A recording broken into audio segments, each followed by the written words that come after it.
Race number 4 on the card goes off at 14:35 over the 2,000 meter trip. This is Hollywoodbets Punters Challenge maiden special weights. And if you have a look at the best weighted column, quite a few runners do top the chart in that department. Now, just having a look at the field, with no disrespect to the runners here, this is a moderate lineup where your current favorite is number 5, Global Forest, and he's been priced up at 18-10 in the market.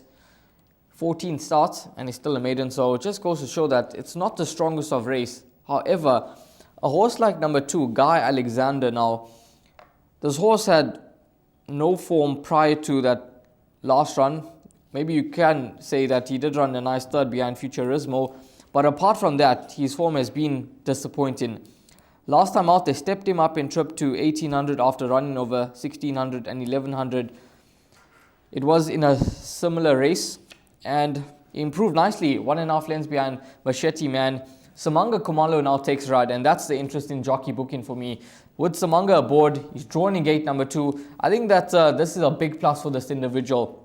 2,000 meters now, and I think Samanga could just get the best out of this 4-year-old son of grazing. Peter Wrench is the trainer here. So Guy Alexander, he's going to be my narrow first choice. Not a lot of confidence here, but he's had 10 starts in the maiden, so it's hard to be confident on these horses, but he will be my narrow first choice. Then I have healthy respect for the likes of number 3, Global Avenue.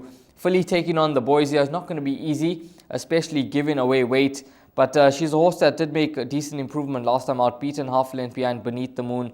So now against the boys could be there or thereabouts. But Sheldon, what's your take on the 4th race on the card? I like your thinking about number 2, Guy Alexander. Carries the 56 kilograms, as is the structuring of the weights in the race. Is well drawn, a 4-year-old, and maybe just a horse who needed a little bit of extra time to mature and come to hand. And after running second to Machete Man last time out, showed that he's a horse that is on the up now. That was over 1800, did finish third behind Futurismo earlier on over 2,000 meters. So we know all the positives are there. Well drawn, top rider in the irons, good last run, stays the trip, and you might be on the right path there.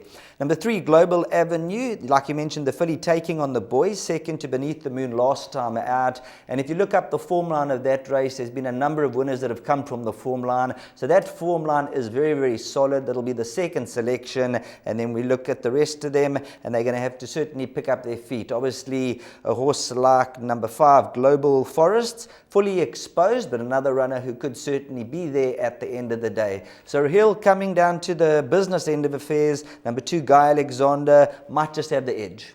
Yes, Guy Alexander, and if you were to find one too good in the lineup, it wouldn't be a surprise, but we just think, both Sheldon and myself seem to think that with Samanga Kumalo in the hands and a positive draw, I think Guy Alexander could just be the right horse in the 4th race on the card.